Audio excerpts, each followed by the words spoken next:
This is Lupa, and she's the missing piece in the fusion team, set to arrive just in time for Chongli's summer skin. Firstly, I'm going to tell you the buffs that she provides, and then we can talk mechanics. Firstly, she provides 18% damage bonus, 15% fusion res ignore, 15% fusion damage bonus, enables auto dodge similar to Shorekeeper, 20% resonance liberation bonus, and 24 fusion damage increase. That's all on top of being a DPS. And on her outro, she gives 20% fusion damage amplification and 25% basic attack amplification. Now that we got that all out of the way, let's explain how she does it. So as Lupa is being played on the field like a DPS, she wants to collect this resource called Wolf Flame. Wolf Flames are generated by basics and skill. This is the resource Lupa will use to do enhanced versions of her heavy and mid-air attacks. Upon using these enhanced attacks, Lupa will consume 50 points of Wolf Flame and gain 1 stack of Canine Soul. That's the TLDR. Let's get into specifics. The Resonance skill will cause Lupa to throw down a flag marking enemies. Pressing the skill again will cause her to attack the marked enemy, dealing increased damage. This works similar to Yenlin's skill, where the second part goes on a cooldown after a while or if she is swapped off. Both attacks will grant Lupa stacks of Wolf Flame. Lupa's Resonance Liberation is a lot of yapping, but it's extremely important. So, firstly, it does a bit of damage. Secondly, it puts your team into a Hunter state.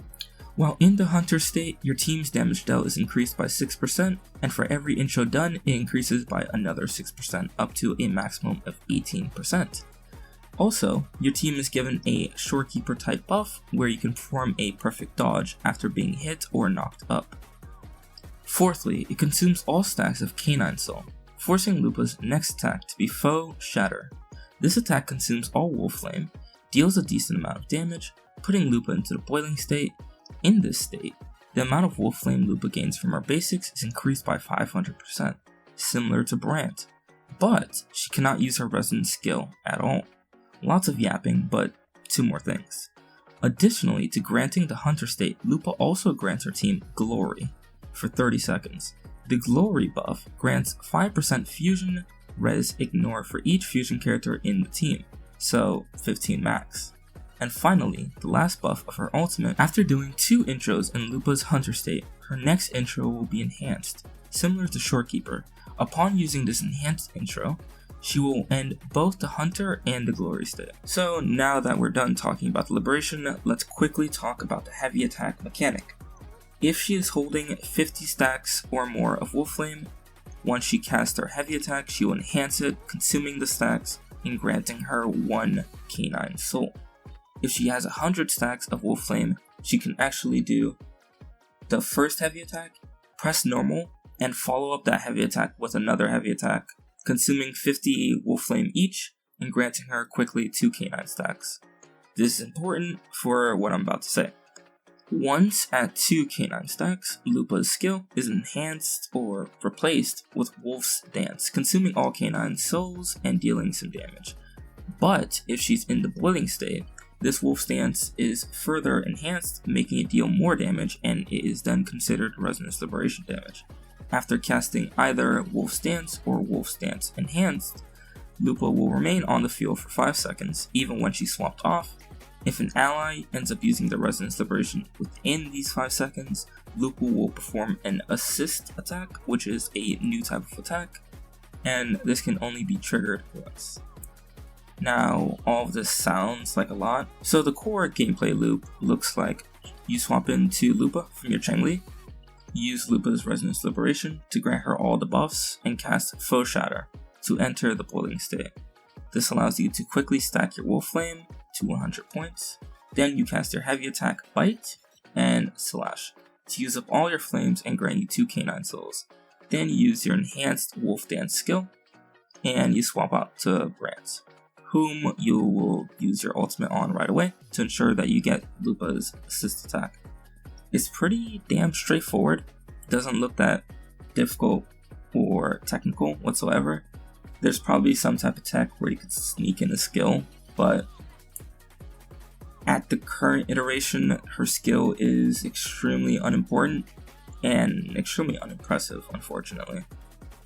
So, Let's talk passives really quickly.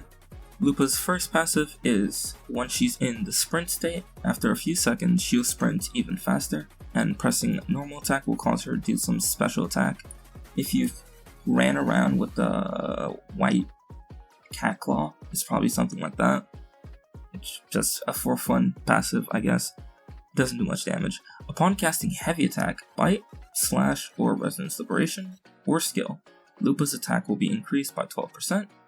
And lastly, if you hit a marked target with resonance skill, or ferocious hunt, which is the second skill, the cooldown of the skill will be reset.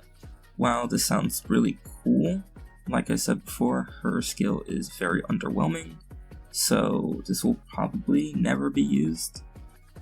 Her signature weapon is going to be a 588 base attack weapon with 48.6 crit damage, and increases the attack by 12%, and reads, when casting intro skill or resonance liberation damage is increased by 48% for 6 seconds. When dealing heavy attack damage, extend the duration by 4 seconds. This duration can be extended once. If you extend the duration via that heavy attack, the team's fusion damage is increased by 24% for 30 seconds. This effect cannot stack. So it's really, really good if you want to hyper invest into the fusion team, but it's not all that compared to what we've been getting recently. We've had some things like Shakona's one that provides all team arrow, res shred, or we have Zani's that gives 50% spectral amplification.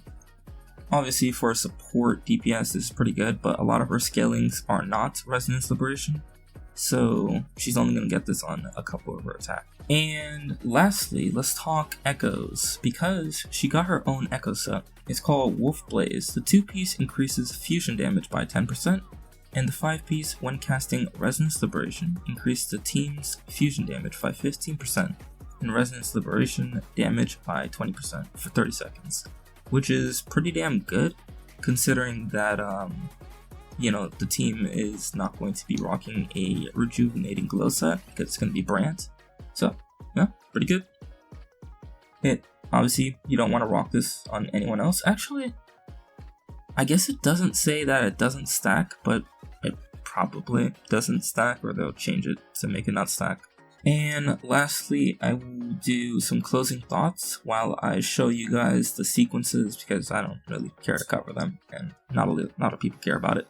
So, I think she's not worth it if you haven't invested into the fusion team. That means you need Brant, because if you're going Chun-Li, Lupa, Verena, or Shorekeeper, it just doesn't work out, because who's Lupa buffing?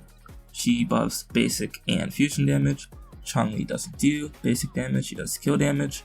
Brant's the one buffs skill damage, and Brant also does basic damage, so Lupa's kind of his buffer. So you need all three. It doesn't work otherwise.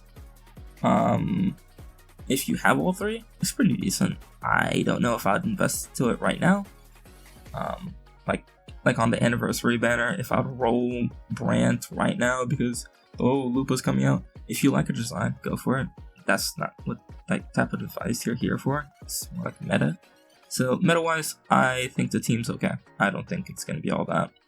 Maybe I'm wrong. Probably not, because the outro does go away once you swap out. Now, if they end up changing a couple of her scalings from heavy attack or skill damage to liberation damage, enabling her to just stack a bunch of resonance liberation damage, and making it so Chun-Li's buff does a lot more for her, she could end up being a decent unit, assuming the fusion team, obviously. But even if they don't do that, there is one thing to celebrate. This gives Calcharo, the most dogshit unit in the game, a good weapon to use, as the weapon obviously gives 50% resonance liberation damage for 6 seconds. Congrats.